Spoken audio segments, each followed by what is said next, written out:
Иногда, пролистывая ленту в интернете, натыкаешься на какие-то публикации кадыровских манкуртов.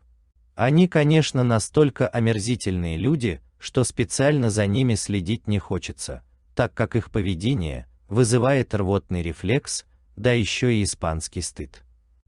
Как же Аллах унизил этих людей!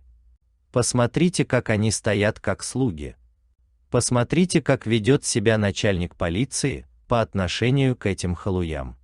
Большинство стоящих в ряду манкуртов старше его по возрасту, но они как щенки нагибаются перед ним, у них даже нет такой чести, достоинства и гордости, чтобы руку пожать, как делают это нормальные мужчины.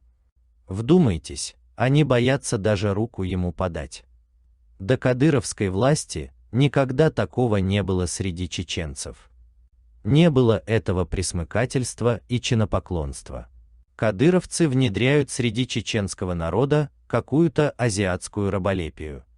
Например, этот субъект стоит перед Кадыровым с фотографией Кадырова на кофте.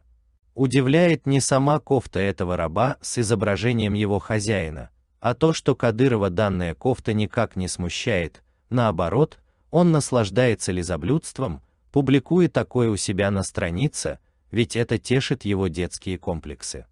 Это нам с вами, нормальным людям, противны такие вещи, а для кадыровцев это уже повседневность. И такие люди поставлены Путиным над нашим народом. Как думаете, с какой целью?